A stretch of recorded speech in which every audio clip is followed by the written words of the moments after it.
guys, Steph here. Episode 5. We're talking say no to a smartphone. Introduce yourself. You embarrass yourself, son? No, I said I didn't want to. Okay, well, this is Silas. He's in 6th grade again, and we're going to talk about the drama today with smartphones in middle school. And again, my purpose, I think I said this in episode 2, I don't want to create policy or laws. I am not interested in that, but I'm here to change your minds, our age group as parents. Some of us are maybe in our, I would say, 35 to grandparents' age. I don't know. Whoever has a middle school child, I don't know, maybe you're 30, a young parent. My mom was a young parent. So maybe I'm here to change your mind about getting your kid a smartphone at that age, middle school level, or even below. I'm new to YouTube, right? I have a new banner and a title, Steph's Middle School Souffle again. I'm learning how to do this YouTubing business. And no, I'm not a professional, but I have a message and I have a limited amount of time. Why'd you put me on your profile? Because I like you. I love you.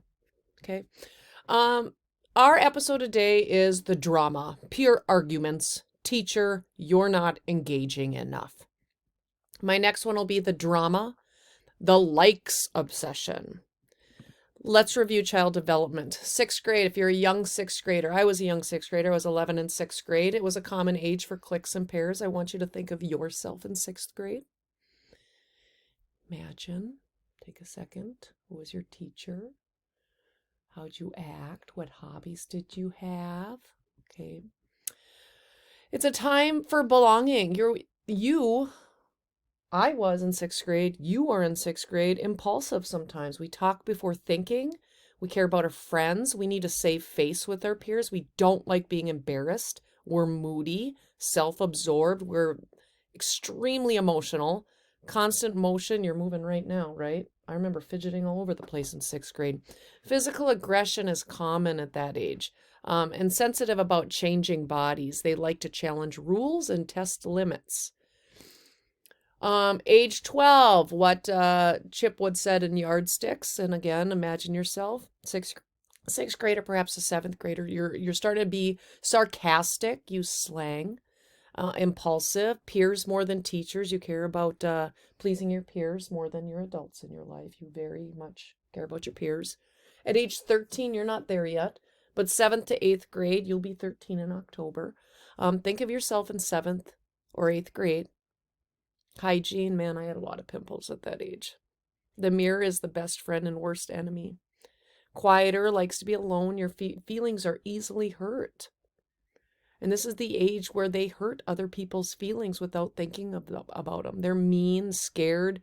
They have flaring anger, telephone, peer pressure. They worry a lot. Again, we went through this. Rudeness. Age 14, developmentally, they learn well in cooperative groups. Alcohol and drugs, risk-taking, sexual activity or curiosity increases. They're embarrassed to be around adults. They're critical of the adults or even their friends or themselves. They're at the know-it-all stage. And so I'm going to move on. Okay, so we reviewed that. That's 8th grade. So I just reviewed a little bit of 6th, 7th, and 8th grade. Again, I need you to imagine yourself in these age groups. That's the key to being a good parent also. Okay, so let's go back to the phone now. What does your tween or teen actually do on the phone? This is the major disconnect between us as parents and we as teachers. Now I'm at home right now. I got my mom here, got my robe on, right? It's 11 in the morning. So ask the parents and my friends who have their kids have smartphones. I say, what does your tween or teen actually do on the phone at home? And I'm asking you as the public who is watching this. So you bought your kid a phone. Do you know what they're doing? And I bet you just trust them, right? You're trying to teach this responsibility on the phone or in general to give them some independence. Most parents said they're playing games, but I ask how much. How much time is spent on these games? Okay, they're socializing. Even through games, they socialize. Not just games, but what kind of socializing are they doing? They could be researching for school, perhaps, but are you sure when they say they're doing schoolwork on their phones? Are you positive? I push back on that a little bit. I don't think they are. Okay, so what we're seeing at school. Okay.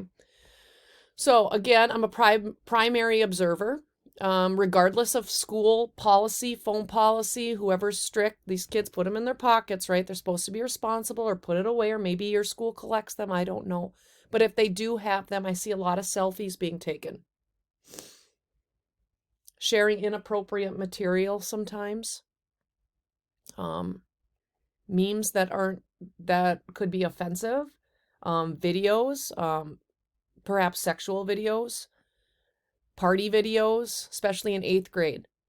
Sometimes they'll use it in class when asked, and they'll use it appropriately. I do see that.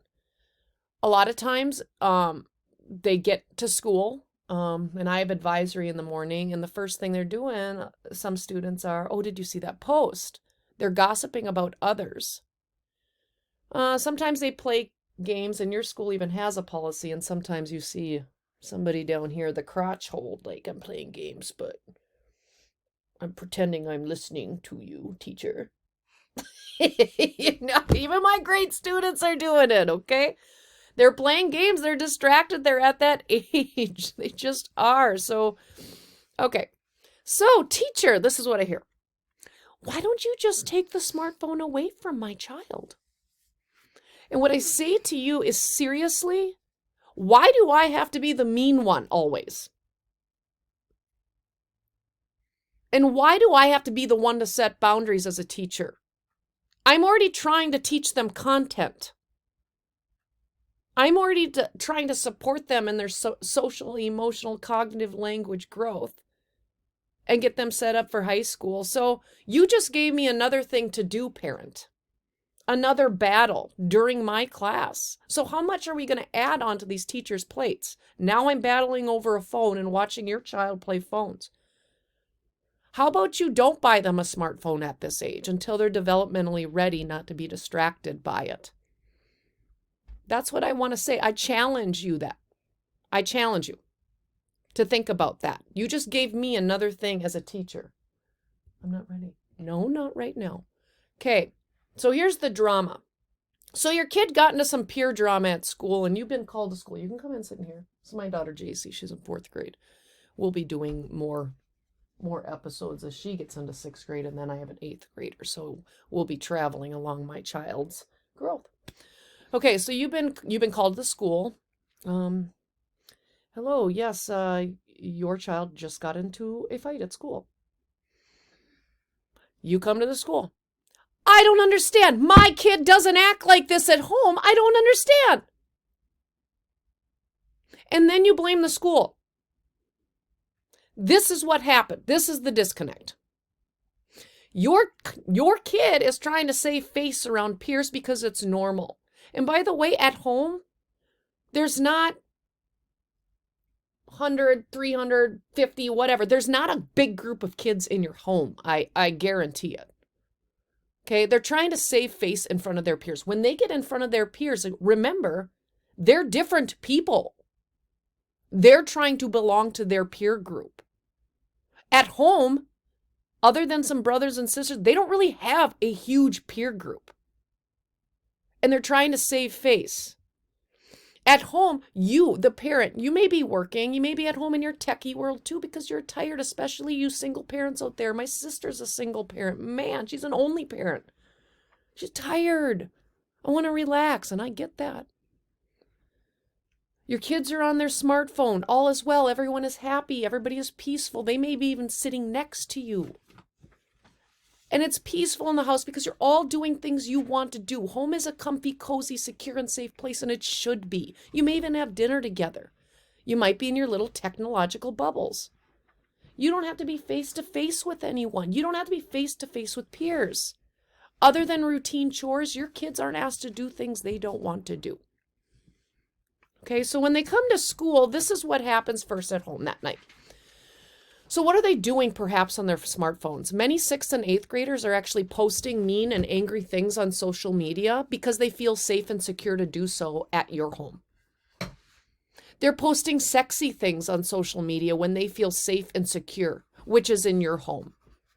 And many eighth graders in general, are posting funny and mean pics and videos they took of us teachers and other students without our permission and making Facebook Content. pages. Yeah, do you know this? Yes. Yeah. Content. You're in 6th grade and they do this. And they're posting them at your house. So what ends up happening? That is not okay. Even the great smarty farty kids who are super nice, they're falling into this. And then they bring it to school. They get to school, they just posted something last night in their safe and secure house. They get to school and they want to impress others. They're surrounded by people. But however, now everyone is looking at that mean, sexy, angry, offensively funny post that your child created last night at their safe and secure home. And in order to save face, they bring it. They're fighting. They're yelling at each other and their peers are stirring up the drama. That's what's going on in schools. And I don't care where you live. That's what's going on. The drama. This is what I hear from parents. I call them up. Your kid's on the phone in my classroom. I need you to take the phone. I have heard this excuse. Oh, Miss Helma, your lessons must not be engaging enough. That's why my kid's on their phone during your class.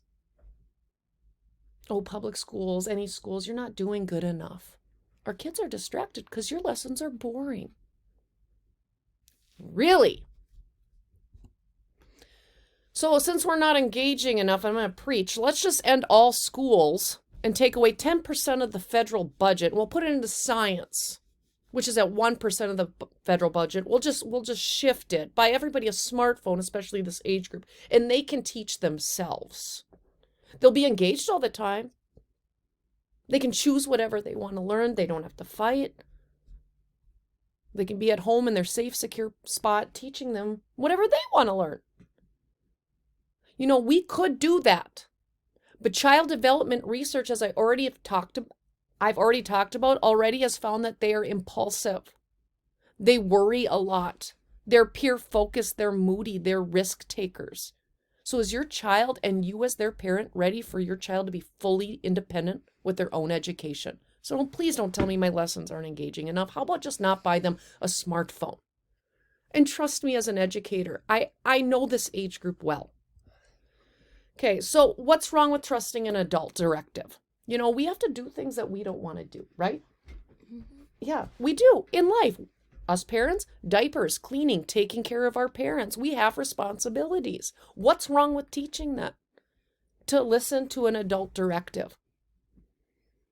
So my advice to you is, don't give them a smartphone until they can showcase their responsibilities at home and at school, at church.